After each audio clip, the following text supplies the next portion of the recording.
നമ്മൾ ഇന്നിവിടെ തയ്യാറാക്കാൻ പോകുന്ന ഫുഡ് കപ്പയുടെ കൂടെ കക്കയിറച്ചി കുഴച്ച് ചേർത്തിട്ടുള്ള സ്വാദിഷ്ടമായ ഒരു ഫുഡാണ്. ഇത് മീൻകറിയുടെ കൂടെ ചേർത്ത് കഴിക്കാനും അതുപോലെ ചോറിൻ്റെ കൂടെ കഴിക്കാനും വളരെ നല്ല ഒരു ഭക്ഷണമാണ്. അതിനായി ഞാനിവിടെ 2 കിലോ കപ്പയാണ് എടുത്തിട്ടുള്ളത്. കപ്പ നന്നായി വൃത്തിയാക്കിയതിന് ശേഷം അത് ചെറുതായി കൊത്തിയരിഞ്ഞ് എടുക്കുക. ഇപ്പോൾ കൊത്തിയരിഞ്ഞ കപ്പയാണ് ഞാനിവിടെ കാണിച്ചിരിക്കുന്നത്. ഇതിനായി നമ്മൾ ഗ്യാസ് കത്തിച്ചതിന് ശേഷം കുക്കർ അടുപ്പിൽ വയ്ക്കുക. ഞാനിപ്പോൾ കപ്പ കുക്കറിലാണ് വയ്ക്കുന്നത്. കാരണം കപ്പ നന്നായിട്ട് വെന്ത് കിട്ടിയാൽ മാത്രമേ ഇതിന് ടേസ്റ്റ് ഉണ്ടാവുകയുള്ളൂ. അപ്പോൾ അതുകൊണ്ട് കപ്പ കുക്കറിലാണ് വേവിക്കുന്നത്. ഞാൻ കുക്കറിലേക്ക് ഇടും.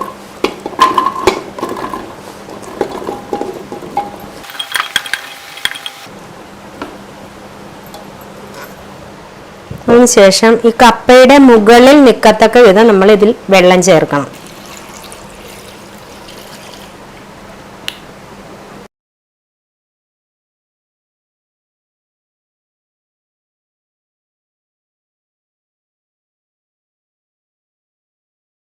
കപ്പയുടെ മുകളിൽ വെള്ളം നിൽക്കത്തക്കവണ്ണം നമ്മൾ വെള്ളം ഒഴിക്കണം.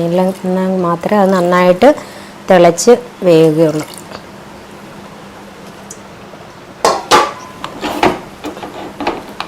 അതിനുശേഷം ആവശ്യത്തിന് ഉപ്പ് ചേർക്കുക. അപ്പം ഞാൻ ഇതിലൊരു 1.5 ടീസ്പൂൺ ഉപ്പ് ചേർക്കുന്നുണ്ട്. ഉപ്പ് പോരെങ്കിൽ നമുക്ക് പിന്നീട് ചേർക്കാവുന്നതാണ്. അതിനുശേഷം കുക്കർ അടച്ചു വെച്ചിട്ട് 1-2 വിസിലടിക്കുന്നത് വരെ ഒന്ന് വേവിക്കുക.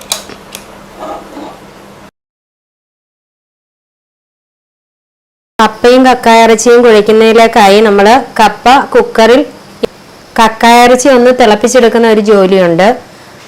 കാരണം കക്കയിറച്ചിയുടെ ഉള്ളിലെ അഴുക്ക് പോകുന്നതിനായി നമ്മൾ ഇത്തിരി മഞ്ഞൾപ്പൊടി ഉപ്പ് ഇട്ട് ഒന്ന് തിളപ്പിച്ച് ഊറ്റിയെടുത്തതിന് ശേഷമാണ് നമ്മളത് കപ്പയിലേക്ക് ഇട്ട് കുഴയ്ക്കുന്നത്. അതിനായി ഞാനിവിടെ 1 കിലോ കക്കയിറച്ചിയാണ് കഴുകി വൃത്തിയാക്കി എടുത്തിരിക്കുന്നത്. അതിലേക്ക് 1/2 ടീസ്പൂൺ മഞ്ഞൾപ്പൊടി,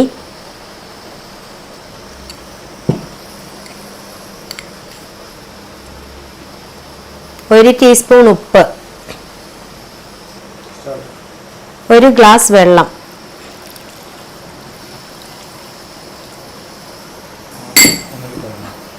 മഞ്ഞൾപ്പൊടിയും ഉപ്പും ഇതിലേക്ക് ചേരുന്നതിനായി നമ്മളൊന്ന് ഒരു സ്പൂൺ കൊണ്ട് ഇങ്ങനെ ഇളക്കി കൊടുക്കാം. ഇപ്പോൾ എല്ലാ സ്ഥലത്തും ഈ മഞ്ഞൾപ്പൊടി ഉപ്പും എത്തിച്ചേരും. ഇത്രയും ചേർത്ത് നന്നായി ഒന്ന് തിളപ്പിച്ചെടുക്കുക. അതിനുശേഷം നമുക്കിത് അടച്ചു വെച്ച് നന്നായിട്ട് തിളയ്ക്കുന്നത് വരെ മൂടി വയ്ക്കാം. കപ്പയും കക്കയിറച്ചിയും കുഴയ്ക്കുന്നതിനായി ഞാനിവിടെ 1/2 മുറി തേങ്ങ ചിരവിയതെടുത്തിട്ടുണ്ട്. ഇതിലേക്ക് നമ്മളൊരു 6 കഷ്ണം വെളുത്തുള്ളി, 1 ടേബിൾ സ്പൂൺ പെരിഞ്ജീരകപ്പൊടി, 1 ടീസ്പൂൺ കുരുമുളക് പൊടി, 1 ടീസ്പൂൺ ഗരം മസാല,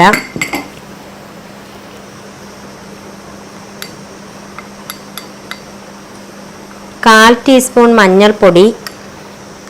നമ്മൾ കക്കയിറച്ചിയിലും കപ്പയിലും ഉപ്പ് ചേർത്തിരിക്കുന്നത് കൊണ്ട് ഒരു ലേശ ഉപ്പ് ഈ അരപ്പിൽ ചേർത്ത് കൊടുക്കാം. അതായത് ഒരു 1/4 ടീസ്പൂൺ ഉപ്പ്, ഒരു 3 ടീസ്പൂൺ മുളക് പൊടി. കുരുമുളകൊക്കെ നമ്മൾ ചേർത്തിട്ടുണ്ട്. എരിവ് വേണമെന്നുണ്ടെങ്കിൽ അവരവരുടെ ഇഷ്ടം പോലെ കുരുമുളക് നമുക്ക് കൂടുതൽ ചേർത്ത് കൊടുക്കാം. ഇപ്പോൾ ഇവിടെ ഞാൻ 1 ടീസ്പൂൺ കുരുമുളക് പൊടി ചേർത്തിട്ടുണ്ട്. കൂടെ 3 ടീസ്പൂൺ മുളക് പൊടി ചേർത്തിട്ടുണ്ട്. ഇതിലേക്ക് ഞാനൊരു 3 ടീസ്പൂൺ കാശ്മീരി ചില്ലി പൗഡറാണ് ചേർത്തിരിക്കുന്നത്. അപ്പോൾ നമുക്ക് കപ്പയും കക്കയിറച്ചിയും കുഴയ്ക്കുമ്പോൾ അതിന് നല്ല ഒരു നിറവും അതിനോടൊത്ത ഗുണവും ഉണ്ടാവും. ഇനി ഇത് നമുക്ക് മിക്സിയിലൊന്ന് അരച്ചെടുക്കാം. ഒത്തിരി അരയണ്ട, എന്നാലും ഒരു കുഴമ്പ് പരുവത്തിൽ അരച്ചെടുക്കാം. ഇനി നമുക്ക് കപ്പയും കക്കയിറച്ചിയും തയ്യാറാക്കാം. ഇപ്പോൾ ഇവിടെ കപ്പ കുക്കറിൽ വെച്ച് അത് നന്നായിട്ട് വെന്തിട്ടുണ്ട്. അതുപോലെ തന്നെ കക്കയിറച്ചിയും അതിൻ്റെ വെള്ളമൊക്കെ, കപ്പയും കക്കയിറച്ചിയും തയ്യാറാക്കുന്നതിനുള്ള അരപ്പ് റെഡിയായിട്ടുണ്ട്. ആദ്യമായിട്ട് നമുക്ക് ഇത് തയ്യാറാക്കാൻ ഞാനിവിടെ ഒരു ഉരുളിയാണ് എടുത്തിട്ടുള്ളത്. കാരണം ഈ ഉരുളിയിൽ നമുക്ക് നന്നായിട്ട് കപ്പയും കക്കയിറച്ചിയും കൂടെ മിക്സ് ചെയ്യാൻ എളുപ്പമാണ്. അതുകൊണ്ടാണ് ഉരുളി എപ്പോഴും നിങ്ങൾ ചെയ്യുമ്പോൾ ഒരു പരന്ന പാത്രമാണെങ്കിൽ അത് ഏറ്റവും സൗകര്യമായിരിക്കും. ഇപ്പോൾ ഞാൻ ആ അരപ്പ് സ്റ്റൗ കത്തിച്ച് ആ ഉരുളിയിലേക്ക് അരപ്പ് ആദ്യമായിട്ടൊന്ന് ചൂടാക്കാൻ പോവുകയാണ്.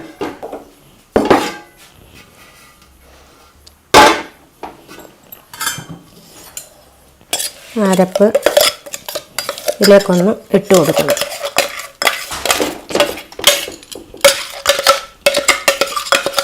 സ്റ്റൗവിൻ്റെ ഫ്ലെയിം നമ്മൾ സിമ്മിലിട്ട് കൊടുത്തുകൊണ്ട് വേണം ഈ അരപ്പൊന്ന് ചൂടാക്കുക. ഇനി അരപ്പിന് വേണ്ടിയിട്ട് നമ്മൾ നേരത്തെ പറഞ്ഞ പോലെ ഒരു മുറി തേങ്ങ, പെരിഞ്ജീരകം, ഗരം മസാലപ്പൊടി, അരപ്പ് ചൂടാക്കുന്നത്.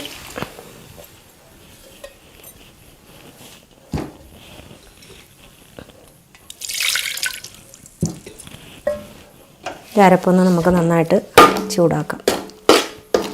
ഈ സമയം നമ്മൾ 2 തണ്ട് കറിവേപ്പില കൂടെ ഇതിൻ്റെ കൂടെ ചേർത്ത് കൊടുക്കുക.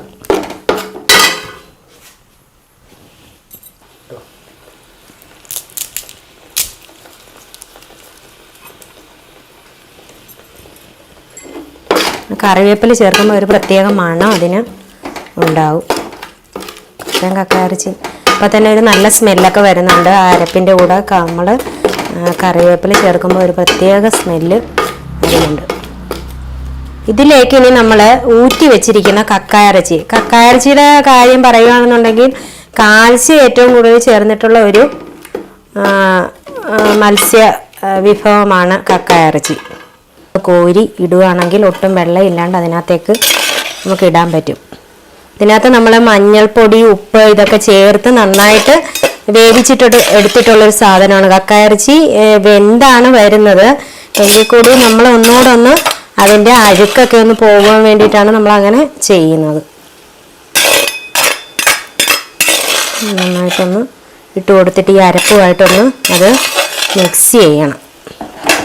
അപ്പോഴാണ് അതിൻ്റെ ഒരു ടേസ്റ്റ് നമുക്ക് കിട്ടുന്നത്. ഇതിൻ്റെ അവസാന പടിയാണ് നമ്മൾ കപ്പ ചേർക്കുന്നത്. ആ കപ്പ കൂടെ ഇതിൽ ചേർത്ത് ഇളക്കുമ്പോഴാണ് അതിൻ്റെ ഒരു ടേസ്റ്റ് എന്ന് പറയുന്നത് നമുക്ക് അറിയാൻ പറ്റുന്നത്. ഇപ്പോൾ നോക്കിയാൽ നമുക്കത് അറിയാൻ പറ്റത്തില്ല. കപ്പ കൂടി ചേർത്ത് കഴിയുമ്പോഴാണ് ഇതിൻ്റെ ആ എരിവും ആ മസാലയും ഉപ്പും എല്ലാം കൂടെ ചേർന്നിട്ടുള്ള ഒരു ടേസ്റ്റ് നമുക്ക് കിട്ടുന്നത്. നമുക്ക് അടുത്തതായിട്ട് ആ കപ്പ കൂടി ഇതിലേക്ക് ആഡ് ചെയ്യാം. അപ്പോൾ ഇതാ നോക്ക്, നന്നായിട്ട് വെന്തിട്ടുണ്ട്. അപ്പോൾ നല്ല ടേസ്റ്റ് ആയിരിക്കും ഇത്. ആ കക്കയിറച്ചിയുടെ കൂടെ കുഴയുമ്പോൾ കപ്പ ഏതാന്ന് അറിയാൻ പറ്റാത്ത രീതിയിൽ നമുക്ക് ചെയ്തെടുക്കാൻ പറ്റുന്നതാണ്. നന്നായിട്ട് വെന്തിട്ടുണ്ട്. അതാണ് കുക്കറിൽ വേവിക്കുന്നതിൻ്റെ ഒരു ഗുണമെന്ന് പറഞ്ഞാൽ നമുക്ക് അധികം വേകാത്ത കപ്പയാണെങ്കിൽ കൂടി നമ്മൾ കുക്കറിൽ വേവിക്കുകയാണെങ്കിൽ നല്ല ഒരു റിസൾട്ട് അതിന് കിട്ടും. അതുകൊണ്ട് അത് എപ്പോഴും നിങ്ങൾ കുക്കറിൽ വേവിക്കാൻ ശ്രമിക്കുക. ഒരു വിസിൽ അടിക്കുമ്പോഴത്തേക്ക് അത് ഓഫ് ചെയ്ത് വെച്ചാൽ മതി. ആ ആവിയിൽ കിടന്ന് നന്നായിട്ട് വെന്തോളും. ഇപ്പോൾ അത് ഇവിടെ ഈ കപ്പ നല്ല കപ്പയാണ്. അതാണ് അത് നന്നായിട്ട് വെന്തിട്ടുണ്ട്. കക്കയിറച്ചിയുടെ കൂടെ നന്നായിട്ട് യോജിക്കും അത്.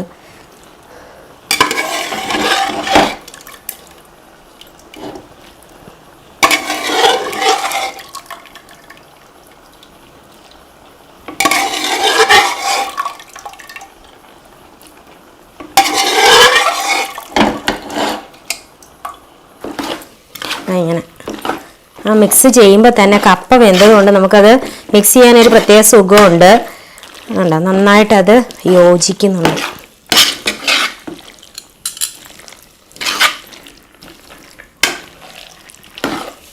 ഇത് നിങ്ങൾ മിക്സ് ചെയ്ത് കഴിഞ്ഞിട്ട് ഇതിന് എരിവോ ഉപ്പോ ഒക്കെ പോരാന്നുണ്ടെങ്കിൽ, മസാലയോ പോരാന്നുണ്ടെങ്കിൽ നമുക്കത് ആഡ് ചെയ്യാവുന്നതാണ്. അപ്പോൾ ഇപ്പം ഇത് വെന്ത് മിക്സായി കഴിയുമ്പോഴേ അത് അറിയാൻ പറ്റുകയുള്ളൂ.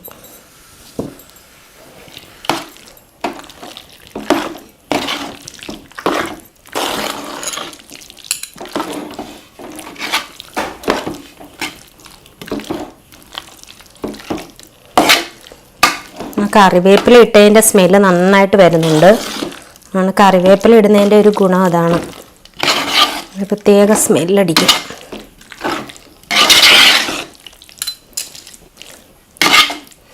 ഇനി ഇതിനകത്ത് അധിക ജോലിയൊന്നും ഇല്ല. ഇതൊന്ന് ഇതിൻ്റെ ഒരു പച്ച മണം മാറുന്നിടം വരെ ഒന്ന് ചെറുതായിട്ടൊന്ന് മൂടി വെച്ചൊന്ന് ഇതാക്കുക. അതിന് മുമ്പായിട്ട് നമുക്ക് ഇതിൻ്റെ ടേസ്റ്റ് ഒന്ന് നോക്കാം, ഉപ്പോ എരിവോ.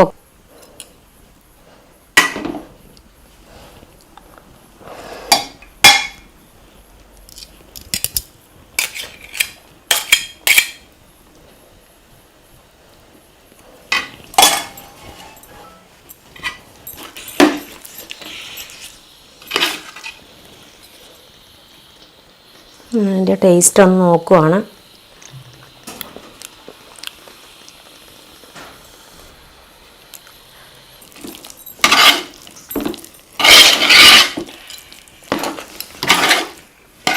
പുളി കപ്പയാണ്. ആ കപ്പ അതങ്ങനെ ആയതുകൊണ്ടാണ് ഇത്രയും ജോയിൻ്റ് ആയത്, എന്നാലേ അതിന് ടേസ്റ്റ് ഉണ്ടാകത്തുള്ളൂ. വേവാത്ത കപ്പയാണെങ്കിൽ നമുക്ക് ഇത്രയും ഒരു റിസൾട്ട് കിട്ടത്തില്ല. നന്നായിട്ട് വേവുന്ന കപ്പയായിരിക്കണം, എങ്കിൽ മാത്രമേ നമുക്ക് ആ വിചാരിച്ച വിധത്തിൽ നമുക്ക് കപ്പയും കക്ക ഇറച്ചി ഇങ്ങനെ കുഴച്ച് എടുക്കാനായിട്ട് പറ്റുകയുള്ളൂ.